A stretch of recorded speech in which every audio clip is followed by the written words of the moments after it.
সালামু আলাইকুম। Breaking news. ছাত্র আন্দোলনের প্রধান এবং অন্যতম সমন্বয়ক সার্জিস আলম মারাত্মকভাবে জখম হয়েছেন এবং আহত হয়েছেন। আমি যখন নিউজটি করছি তখন তিনি ঢাকা মেডিকেল বিশ্ববিদ্যালয় কলেজে চিকিৎসা নিচ্ছেন। আমরা যখন নিউজটা করছি তখন ধানমন্ডি ৩২-এ উত্তাল জোয়ার দেখছি। বিক্ষুব্ধ ছাত্র জনতা বিশাল এক বোলডোজার নিয়ে আসছে ধানমন্ডি ৩২-কে ফাইনালি গুড়িয়ে দেওয়ার জন্য তারা কর্মকাণ্ড চালাচ্ছে। কেউ ইট খুলছে, কেউ রড ভাঙছে, কেউ বাথরুমের পাইপ ধরে টানাটানি করতেছে। তো এর মাঝখানে সার্জিসকে আসলে ধানমন্ডি ৩২-এ গিয়েছিলেন না। যখন ধানমন্ডি ৩২-এ ভাঙচুর চলছে সার্জিস কিন্তু ওইখানে যায় নাই। সার্জিস আহত হয়েছে অন্য জায়গায়। তো কিভাবে আহত? তাকে কেউ হামলা করেছে? না। ভাঙচুরে গিয়ে কোনো ইট পাটকেল পরে আহত হয়েছে? তাও না। ঢাকা বিশ্ববিদ্যালয় এলাকায় রাত ৯টার দিকে, সম্ভবত ৯:১৫টার দিকে, আমি যখন নিউজটা করছি ঘন্টা দেড়েক আগে, প্রাইভেট কার দুর্ঘটনায় ছাত্র আন্দোলনের সমন্বয়ক সার্জিস আলম ভালোই আহত হয়েছেন। আপনার রাত ৯:১৫টার দিকে ঢাকা বিশ্ববিদ্যালয় এলাকায় ব্রিটিশ কাউন্সিলের সামনে এই দুর্ঘটনাটি ঘটে। আহত অবস্থায় তাকে ঢাকা মেডিকেল কলেজ হাসপাতালে আপনার চিকিৎসা দেওয়া হয়। সার্জিস বলছেন যে তিনি ঢাকা বিশ্ববিদ্যালয় দিয়ে বাংলা মোটর কেন্দ্রীয় অফিসে যাচ্ছিলেন।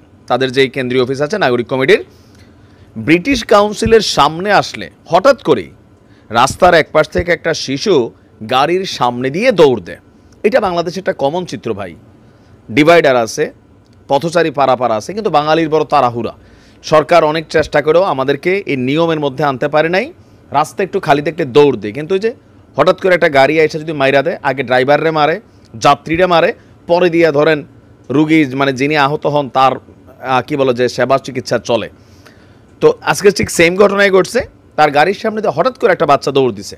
তো ওই অবস্থায় আপনার প্রাইভেট কারকে সার্জিস যে গাড়িতে ছিলেন সেটা খুবই হার্ডলি ব্রেক করছেন।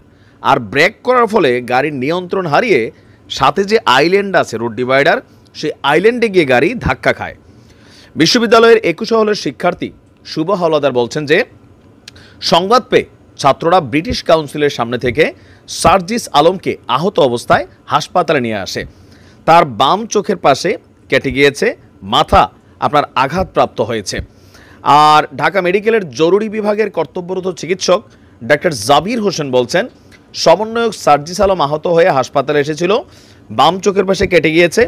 চক্ষু বিভাগে তাকে ক্ষত জায়গায় একটা সেলাইয়ের কাজ লাগছে, তবে তার চোখ এবং মাথায় বড় ধরনের কোনো ইনজুরি হয়নি। চিকিৎসা দিয়ে তাকে আপাতত ছেড়ে দেওয়া হয়েছে। আর এই মুহূর্তে ধানমন্ডি ৩২-এর ভাঙার যে দৃশ্য সম্ভবত তিনি বাসা থেকে টোটাল লাইভ দেখছেন। তবে সার্জিসের এই আহত হওয়ার ঘটনা নিয়ে অনেক ধরনের নিউজ প্রচার করা হয়ে গেছে অলরেডি, বাট প্রকৃত ঘটনা হচ্ছে এই আমি এখন যে তথ্যটা আপনাদেরকে দিলাম, এটা হচ্ছে অথেন্টিক ঘটনা। ভালো থাকুন।